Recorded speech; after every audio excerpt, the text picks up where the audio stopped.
Hi hello ನಮಸ್ತೆ ಎಲ್ರಿಗೂ welcome back to our YouTube channel. ಎಲ್ಲರೂ ಹೇಗಿದ್ದೀರಾ? ಗ್ಯಾಸ್ ಸ್ಟವ್ನ ಬರ್ನಲ್ಗಳು ಯೂಸ್ ಮಾಡ್ತಾ ಮಾಡ್ತಾ ತುಂಬಾ ಕಪ್ಪಾಗ್ಬಿಡುತ್ತಲ್ವಾ? ಸೊ ಒಂದು ಟ್ರಿಕ್ಸನ್ನು ಹೇಳ್ಕೊಡ್ತಾ ಇದ್ದೀನಿ. ಆ ಟ್ರಿಕ್ಸನ್ನು ಫಾಲೋ ಮಾಡಿದರೆ ಆ್ಯಸ್ ಇಟ್ ಈಸ್ ಮೊದಲಿನ ಹಾಗೆ ಹೇಗಿರುತ್ತೋ ಬರ್ನಲ್ಗಳು ಅದೇ ಥರನೇ ಬರುತ್ತೆ. ಸೊ ಇನ್ಯಾಕೆ ತಡ, ಬನ್ನಿ ಯಾವ ಟ್ರಿಕ್ಸನ್ನು ಬಳಸಿಬಿಟ್ಟು ನಾನು ಬರ್ನಲ್ನ ವಾಶ್ ಮಾಡ್ತೀನಿ ಅಂತ ನೋಡೋಣ ಬನ್ನಿ.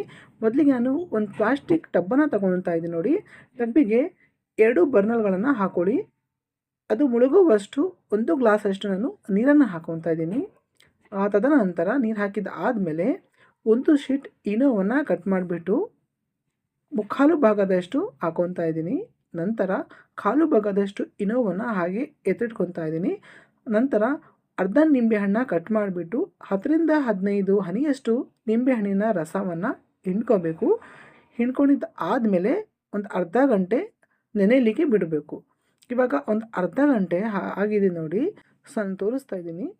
ಕೈಯಿಂದ ಈ ಥರ ತಗೊಂಡ್ಬಿಟ್ಟು ಮಿಕ್ಕಿರುವಂತಹ ಇನೋವನ್ನು ಹಾಕೊಳ್ಳಿ, ಒಂದು ಕಾಲು ಟೀ ಸ್ಪೂನಷ್ಟು.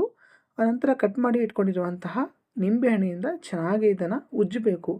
ಉಜ್ಜಿದ ತಕ್ಷಣ ನಿಮಗೆ ಗೊತ್ತಾಗ್ಬಿಡುತ್ತೆ, ಕಪ್ಪುಗೆ ಬರ್ತಾ ಇರುತ್ತೆ ನೋಡಿ ಅಲ್ವಾ? ಸೊ ಫ್ರಂಟ್ ಮತ್ತು ಬ್ಯಾಕ್ ಸೈಡ್ ಎರಡೂ ಸೈಡಲ್ಲೂ ಚೆನ್ನಾಗಿ ಇದನ್ನು ಉಜ್ಕೋಬೇಕು. ತದನಂತರ ಟೂತ್ ಬ್ರಷನ್ನು ತಗೊಂಡ್ಬಿಟ್ಟು ನೋಡಿ, ಸ್ವಲ್ಪ ಸರ್ಫ್ ಆಗಿಬಿಟ್ಟು ಚೆನ್ನಾಗಿ ಎರಡೂ ಸೈಡಲ್ಲೂ ಉಜ್ಕೋಬೇಕು, ಫ್ರಂಟ್ ಮತ್ತು ಬ್ಯಾಕು. ಸೊ ಮಿಕ್ಕಿರುವಂತಹ ಬರ್ನಲ್ನ ಇದೇ ಥರ ವಾಶ್ ಮಾಡ್ಕೊಳ್ಳಿ ಸೇಮ್. ನಂತರ ನೋಡಿ, ಫ್ರೆಶ್ ವಾಟರಿಂದ ಇದನ್ನು ವಾಶ್ ಮಾಡ್ಕೊತಾ ಇದ್ದೀನಿ ನಾನು.